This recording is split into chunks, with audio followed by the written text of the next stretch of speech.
Мен 5 жыл 10 жыл башта көп айтат элем, ушул маселени соңку кездерде айтпай калдым, себеп таасир кылбай атат. Улуу көчмөн жүрүп баратат.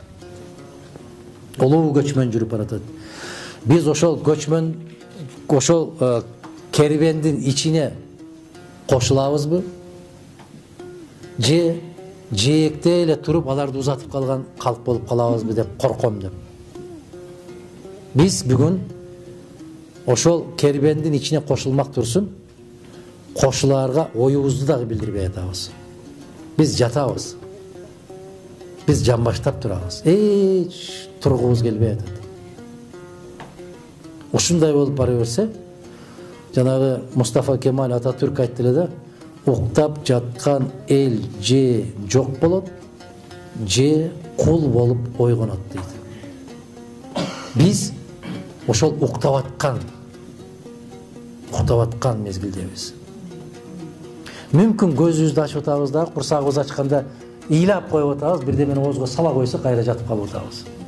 Биз тура албай атабыз. Биз туруп ааламды өзүбүздүн көзүбүз менен карай албай атабыз. Биз бөтөн бирөөнүн көзү менен карап атабыз. Айтып атасыңарбы жана интернетте мынтип атат, интернетте антип атат. А сиз эмне деп атасыз өзүңүз? Өзүң эмне дейсиң кызым? Өзүң эмне дейсиң балам? Өзүңдүн оюң кандай? Эмне үчүн кандайдыр бир киши сага жазып койсо, сен ошону туура дешиң керек. Же туура эмес дешиң керек. Эмне үчүн? Өзүң эмне деп атасың? Кандай деп атасыңар?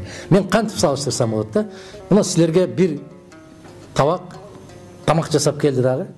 Бирөө айтып атат да, курсагың ач, аябай ач. Муну жеби. Неге? Бул ууланган. Дейт.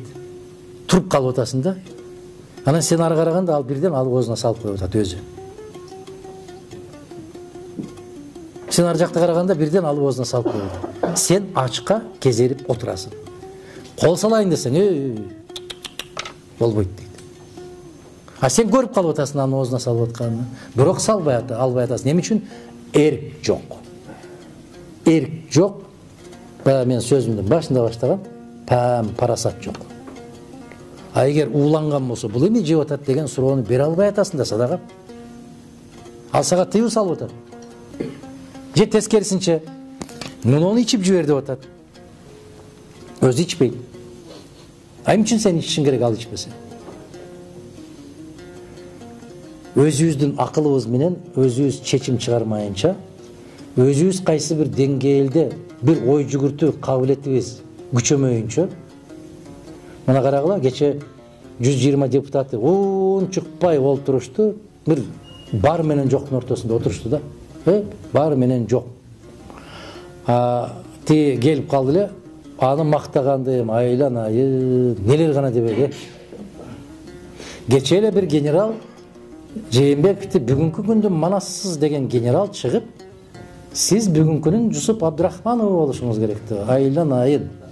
Айланайын генерал. Мына жүзүң, мына сенин абириң.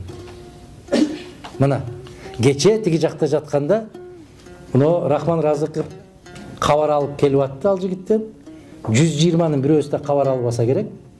Азыр Рахман Разыков кайда дагы, 120 кайда.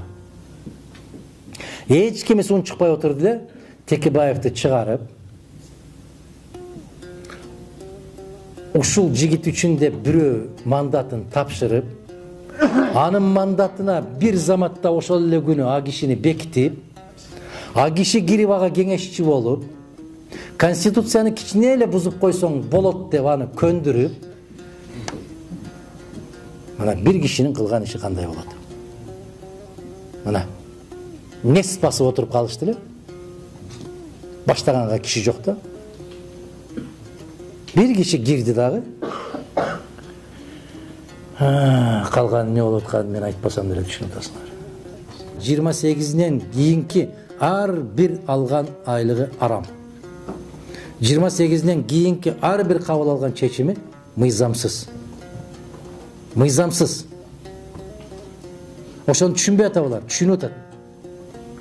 Бирок эл эч кандай талап койбогондугунан улам Отура беребиз деп атат. Силер кандай дейсиңер? Акыр конок болуп келсе дагы 11-де кетет го кечинде. А конок дагы силердин үйүңөрдө 6 күн жатып кетейин десе эмне кыласыңар? Өзүң чыгып кетесиң да.